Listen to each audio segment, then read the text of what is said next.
अस्सलाम वालेकुम नाज़रीन, मैं उस्मान भट्ट और आप देख रहे हैं आवाज़ न्यूज़। जैसा कि आजकल क्राइम में, कत्ल में, वारदातों में यानी कि वो लोग सामने आ रहे हैं जो लोग क्राइम करते हैं, कत्ल करते हैं, वारदातें करते हैं, वो लोग तो भाग जाते हैं, लेकिन वो लोग पकड़े जाते हैं जो गरीब हैं, गुर्बत के मारे हुए हैं और गरीबी की वजह से अपने शहरों को छोड़कर झुग्गियों में आकर अपने बसेरे खा रहे हैं, क्योंकि वो कहते हैं ना तुम्हारे पास प्रॉपर काम है और ना ही हम किराए अदा कर सकते हैं, ना हम बिल अदा कर सकते हैं।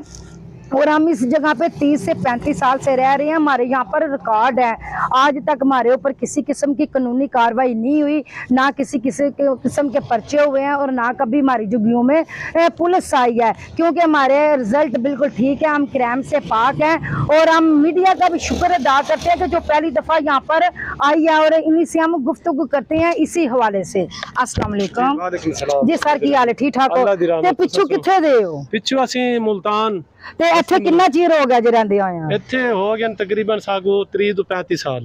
ਤੇ ਕਦੀ ਇੰਜ ਹੋਇਆ ਵੇ ਤੁਸੀਂ ਸੁੱਤੇ ਹੋਏ ਹੋ ਤੇ ਸ਼ਾਮ ਟਾਈਮ ਦੇ ਨਾਲ ਪੁਲਿਸ ਆ ਗਈ ਹੈ ਤੇ ਤੁਹਾਨੂੰ ਫੜ ਕੇ ਲੈ ਗਈ? ਨਹੀਂ, ਸਾਡੇ ਅੱਲਾ ਦਾ ਸ਼ੁਕਰ ਹੈ ਕਿ ਇੱਥੇ ਪੁਲਿਸ ਵਾਲੇ ਸਾਡੇ ਕੋਲ ਪੁੱਛਦੇ ਨਾ ਆ ਕੇ। ਠੀਕ ਹੋ ਗਿਆ, ਕੋਈ ਟੈਨਸ਼ਨ ਤਾਂ ਨਹੀਂ। ਠੀਕ ਹੋ ਗਿਆ ਬਈ ਕੋਈ ਪਰੇਸ਼ਾਨੀ, ਕੋਈ ਚੋਰ ਵਗੈਰਾ ਜਾਂ ਇੱਥੇ ਕੋਈ ਆਇਆ ਗਿਆ ਵੀ ਉਤੋਂ ਨੰਗਾ ਜੋ ਥਿਆ ਤੂੰ ਛਾਟਾ ਵਗੈਰਾ। ਹਾਂ, ਅਸਾਂ ਕਿ ਨਾ ਬਈ ਐਵੇਂ ਗਲਤ ਗੱਲ ਹੋ ਜਾਂਦੀ ਹੈ ਕਿ ਬਈ ਬੰਦੇ ਬਈ ਚੋਰ ਪੈ ਗਏ ਨੇ ਇੰਜੀ ਗਲਤ ਹੈ कि अल्लाह का शुक्र है कि अस इतने रहने 30-35 साल हो गए।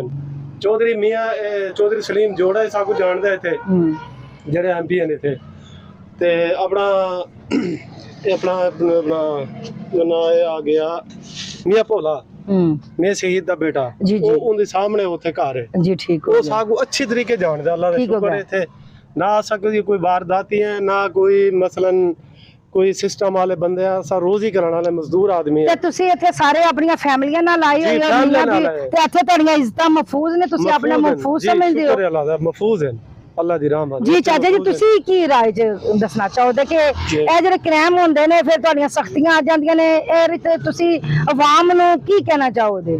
आवाम नूं अल्लाह दी रहमत है, असां ना यो जिहां कारोबार वाले हैं, असीं मेहनत मजदूरी करे ने, शुक्र है असां ठीक ठाक है। और दूजा असां हुकूमत का भी शुक्र अदा करें, कदी साल ना तंग नहीं की और कदी साल ना ज्यादती नहीं की हुई। अल्लाह दी रहमत है, ठीक सारे कोई इत्थे बड़ी सिस्टम है, बड़ा बिल आ रहा है इत्थे साडे, यानी कि झुग्गियां दा देख लो एक एक पक्खा है, बहुत बिल आ रहा है, तकरीबन 70-80 हज़ार तो बसा बिल भरिया है। ते मजदूरी भी माशाल्लाह 1300 रुपया है, मजदूरी भी बड़ी बढ़ान उन्हां दी मेहरबानी हो सी कि साडी जेहड़ी दिहाड़ी है 1300 रुपये दा नहीं खर्च पूरा थींदा सिस्टम दा। हुण भी कोई घर दे चीज़ आना असां इत्था बिल उतारिया बेच के, मसलन वालिया शालिया आन कोई बालां दा वो बेच के ते बिल उतारिया पिछले दिनां। जिस तरह असीं आए हैं, साडे तो पहले भी कदे कोई आया जे? कोई नहीं आया बाजी। अल्लाह तुहाकू बहुता देवे, अल्लाह ताला इज्जत देवे, अल्लाह ताला तुहारी बच्चों दी खैर करे। असां तो दुआ करने अल्लाह ताला किनू कि सारे पाकिस्तान दी खैर होवे, बस साडे पाकिस्तान दी खैर हो सी ते साडी खैर हो सी। ते तुसीं इह जराइम ते क्राइम दे हवाले दे नाल अवाम नूं की कहना चाहोगे? अवाम नूं असां ये कहना चाहते हैं कि गलत काम ना करें, कि हमारा जेड़ी पुलिस है माशाल्लाह बहुत ज़बरदस्त है कि काम ज़बरदस्त करेगी। अगर जेड़ा कीती खड़े वो छोड़ देवे उनके जो बेहतरी है, वरना उनके बच्चे रोलवे सन वही रोलवे सी नाले सारी सिस्टम उनका खराब हो जाना। ठीक हो गया, जुर्म करे ही ना, जुर्म कादे वास्ते करे? चोरी डकैती काम नहीं कर सकता। माशाल्लाह अल्लाह ताला हाथ दितन पैर दितन ते मजदूरी करे, अपना हक हलाल दी रोजी कमावे, बच्चों को खवावे। हुण असीं वेखो साडे बच्चे यकीन करो एक बंदे दी मजदूरी पूरी होंदी 1000 तो 1500। शुक्र है अल्लाह दा, फिर भी चलो रोटी चल रही है, 2 time the 3 time the risk चलदा पे। बच्चे साडे जेडे हैं अल्लाह दा शुक्र है घर काम करदे न, वो भी साडे नाल मदद करे न, शुक्र है अल्लाह दा।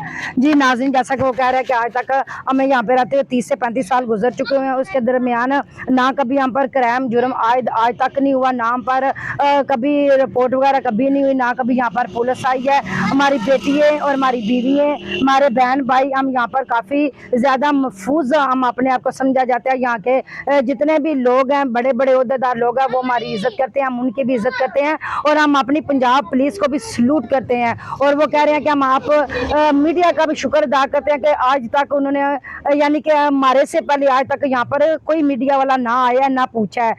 जी नाज़रीन, जैसा कि हमने आपको पहले भी बताया कि जो लोग सुबह को मासूम और बड़े मासूम और ज़ख्मी जो मांगने वाले नज़र आते हैं, आज हम उनकी तरफ आए हैं। जैसा कि आप देख सकते हैं, अगर मेरा कैमरामैन आपको दिखा सके, जैसा कि मेरे पीछे फ्रिजें, टीवी, एयर कूलर, जैसा कि यहाँ पे कि छोटे छोटे मासूम बच्चे भी हैं जो सुबह के वक्त ये बहुत ही मासूम लोग नज़र आते हैं और रात को यही लोग बड़े खौफनाक बन जाते हैं। जैसे कि मेरा कैमरामैन आपको दिखा सकता है कि ये देखें जी, आप पीछे ये जो उनसी चीज़ें नज़र आ रही हैं और ये देखें जी, आप मेरे पीछे एक लोडर भी आपको नज़र आ रहा है। ये वो लोग हैं जो सुबह में अपनी मासूमियत ज़ाहिर करके लोगों से पैसे इकट्ठे करके और रात को एक लग्जरी गाड़ियों में और बेहतरीन होटलों में खाना खाते हैं और अपनी ज़िंदगी को इंजॉय करते हैं। लेकिन सुबह की तरीखियों में ये इतने मासूम हो जाते हैं। ये बताया जाता है कि हमारे घर में तो एक रोटी का नवाला भी नहीं है। जैसा कि हम यहाँ पे आए, यहाँ पे सब गैर थे, सब भागे हुए थे और कुछ औरतें ऐसी भी हैं यहाँ पे जो कह रही हैं कि हम यहाँ पे एक जुग्गी का 3500 किराया देते हैं। जैसे कि आप देखते हैं यहाँ पे तो कोई लोग रह ही नहीं रहे, लेकिन ये लोग भी इतना ज्यादा किराया अदा कर रहे हैं। लेकिन हम आपको बताते हैं उसी औरत की जुबानी। आज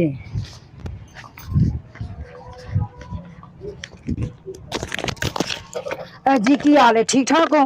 ते कितना चिर हो गया जिथे रहंदे आया? ਇੱਥੇ ਕੋਈ 2-3 ਸਾਲ ਹੋ ते ਗਏ। अल्लाह वास्ते रहंदे हो पे कि पैसे देंदे हो? ਪੈਸੇ ਦੇਣੇ ਆ ਕਿੰਨੇ? 3500 ਜੁਗੀ ਦਾ 3500 रुपया ਦਾ ਕਿਰਾਇਆ ਦਿੰਦੇ ਹੋ ਪਏ ਜੀ। ਤੇ ਕੰਮ ਕਾਜ ਕੀ ਕਰਦੇ ਨੇ ਤੁਹਾਡੇ ਬੰਦੇ?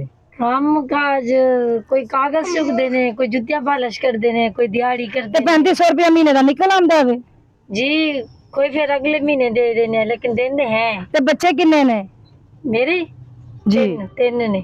ਤੇ ਇੰਨਾ ਫਿਰ ਇੰਨਾ ਮਹਿੰਗਾਈ ਦਾ ਦੌਰ ਹੈ, ਰੋਟੀ ਖਾਣ ਪੀਣ ਟੁੱਕਰ ਦਵਾਈ ਇਹ ਕਿੱਥੋਂ ਫਿਰ ਪੂਰਾ ਕਰਦੇ ਹੋ? ਫਿਰ ਗੁਜ਼ਾਰਾ ਚਲਾ ਲੈਨੇ।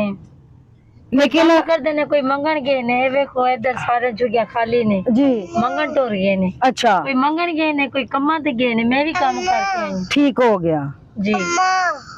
ਤੇ ਤੁਸੀਂ ਆਵਾਮ ਨੂੰ ਕੀ ਕਹਿਣਾ ਚਾਹੋਗੇ ਕਿ ਤੁਹਾਡੇ ਵਾਸਤੇ ਕੀ ਬਿਹਤਰੀ ਕੀਤੀ ਜਾਏ ਤੇ ਤੁਸੀਂ ਖੁਸ਼ ਹੋ ਜਾਓ? ਜਿਸ ਤਰ੍ਹਾਂ ਕਿ ਤੁਸੀਂ 3500 ਰੁਪਇਆ ਕਿਰਾਇਆ ਦਿੰਦੀਆਂ ਪਈਆਂ ਹੋ, ਇਹ ਕੀ ਚੰਗੀ ਗੱਲ ਹੈ? ਨਹੀਂ, ਮਾੜੀ ਗੱਲ ਹੈ। ਚੰਗੀ ਗੱਲ ਕਿੱਥੋਂ ਹੈ? ਕਿਉਂਕਿ ਤੁਹਾਡੇ ਆਉਣ ਵਾਲਾ ਮੁਸਤਕਬਲ ਕਿੰਨੀਆਂ ਧੀਆਂ ਤੇ ਕਿੰਨੇ ਪੁੱਤਰ ਜੇ? ਨਹੀਂ, ਅਸੀਂ ਕਹਿੰਦੇ ਚਲੋ ਸਾਡੇ ਬੱਚੇ ਵੀ ਪੜ ਜਾਣ। ਇੱਥੇ ਫਿਰ मोला स्कूल ने थे जी। जी नाज़रीन, जैसा कि उन्होंने बताया कि यहाँ पर मैं तो लोगों के घरों में काम करती हूँ और मेरा मियाँ मजदूरी करता है। वो एक मजदूर है, हम मांगते तो नहीं है।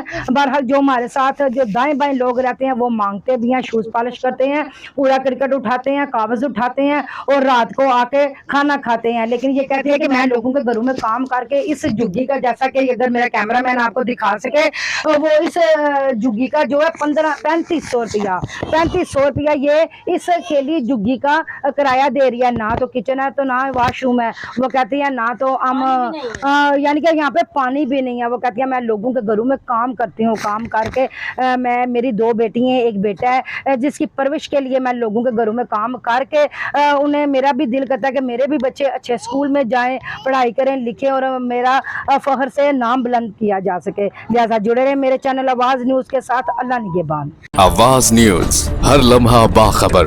हमारे चैनल आवाज न्यूज को सब्सक्राइब कीजिए, बेल आइकन को प्रेस कीजिए ताकि आइंदा आने वाली वीडियोस का आपको बर वक्त नोटिफिकेशन मौसूल हो सके। हमारी वीडियोस को लाइक और शेयर करना मत भूलिए।